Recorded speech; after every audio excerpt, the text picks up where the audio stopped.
विद्यार्थ्यांना अजूनही शाळेतील साहित्य मिळालं नाही। शाळा सुरू होऊन 4 महिने उलटले आहेत, तरी देखील विद्यार्थी छत्रीसह इतर साहित्यापासून वंचित आहेत। मात्र पालिकेने या संदर्भात एक अजबच दावा केला।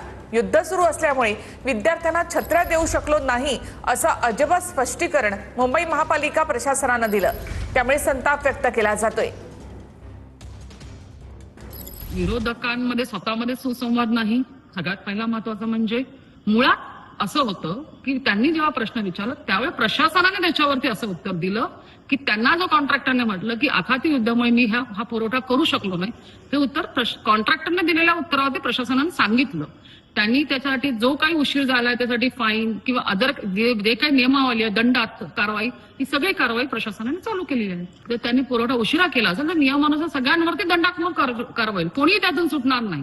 त्याच्यामुळे तो छत्रीवाला असेल किंवा अन्य कोणी असेल। आता युद्ध चालू आहे आणि त्या म्हणजे छत्री मिळवण्यासाठी युद्ध करतायत की युद्ध चालू आहे म्हणून छत्री मिळत नाहीयेत, असा प्रश्न त्या सभागृहामध्ये आम्ही विचारला की आज आयुक्त नेमकं कोणाला हे कशा पद्धतीचं उत्तर देत आहेत। आणि म्हणून अध्यक्षांना हेच सांगितलं की अजूनही प्रशासन जे आहे ते योग्य उत्तर देण्याच्या मानसिकतेत नाही आहे आणि म्हणून हे गोलगोल उत्तर देण्याचा प्रयत्न प्रशासन करतात।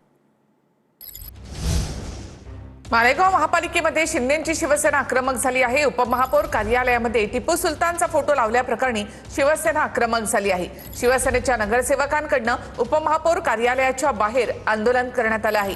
फोटो न काढल्यास कार्यालयाचा दरवाजा तोडण्याचा इशारा सुद्धा त्यांनी दिला आहे। टिपू सुलतानचा फोटो लावल्याप्रकरणी उपमहापौर कार्यालयामध्ये शिवसेना आक्रमक झाली आहे। सुप्रिया सुळे मुख्यमंत्री फडणवीसांच्या भेटीसाठी गेल्या आहेत। सह्याद्री अतिथीगृहामध्ये सुप्रिया सुळे आणि फडणवीस यांची बैठक सुरू आहे।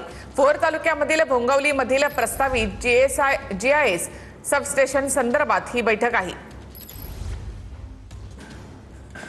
तर सह्याद्री अतिथीगृहावर सुप्रिया सुळे यांनी फडणवीसांची भेट घेतलेली आहे। सोलापूर